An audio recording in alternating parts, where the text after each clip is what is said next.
மாண்பு உறுப்பினர் சேகர் பாபு அவர்கள்.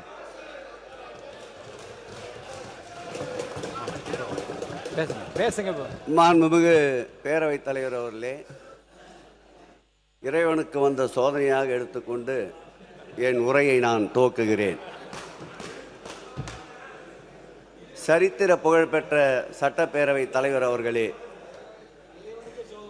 நீங்கள் பிறந்தது திண்டுக்கல் என்றாலும் மன்ற உறுப்பினர்களுக்கு வாய்ப்பூட்டு போடாத சமத்துவமிக்க ஒரு தலைவரை வணங்குகின்றேன்.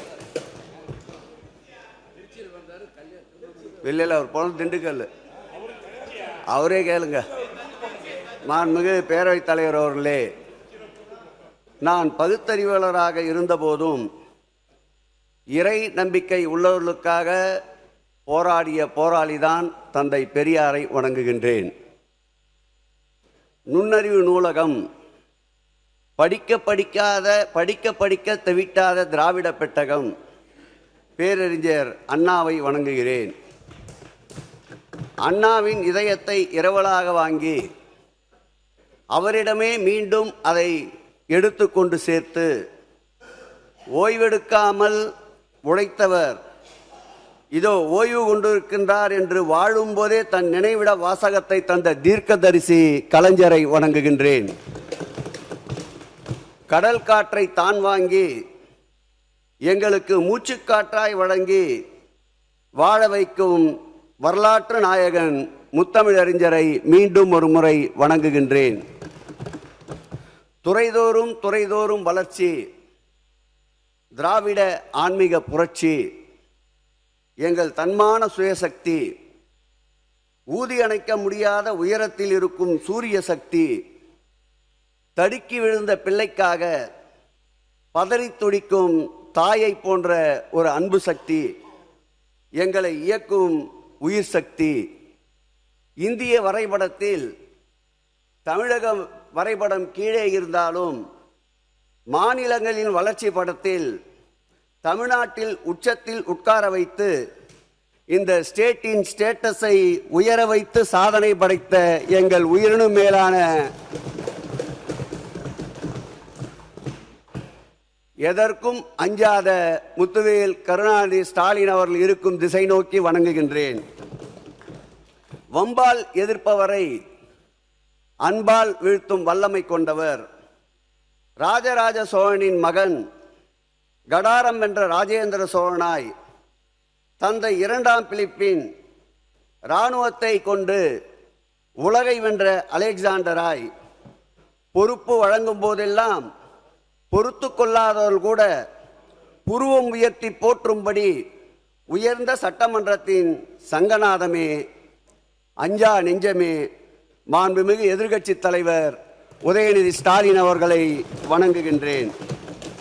மாண்புமிகு பேரவைத் தலைவர் அவர்களே, எப்பொழுதெல்லாம் திராவிட முன்னேற்ற கழகம் ஆட்சிக்கு வருகின்றதோ அப்பொழுதெல்லாம் ஆன்மீகத்திற்கு எதிரான ஆட்சி என்று கட்டமைக்க முயல்வார்கள். அது கலைஞர் ஆட்சி என்றாலும் சரி, எங்கள் உயிரினும் மேலான திராவிட மாடல் ஆட்சியுடைய நாயகன் ஆட்சி என்றாலும் சரி, அந்த கட்டை உடைத்து ஆன்மீகத்தில் திராவிட புரட்சியை கண்டவர்கள் இருபெரும் தலைவர்களை மீண்டும் ஒரு முறை நினைவு கூறுகிறேன்.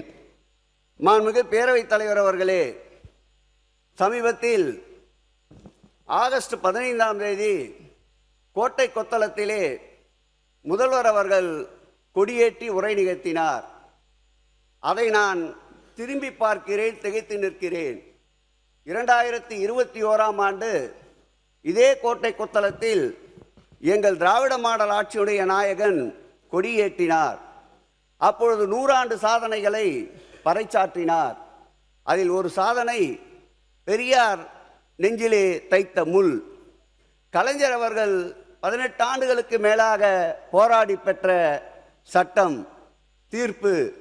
இந்த தீர்ப்பின் அடிப்படையிலே 32 அனைத்து ஜாதியர்களையும் அர்ச்சகராக்கினோம் என்று பெருமிதத்தோடு அந்த சுதந்திர தின விழா கொடியேற்று நிகழ்ச்சியிலே பறைசாற்றினார். அன்னை தமிழுக்கு அர்ச்சனை என்று பறைசாற்றினார்.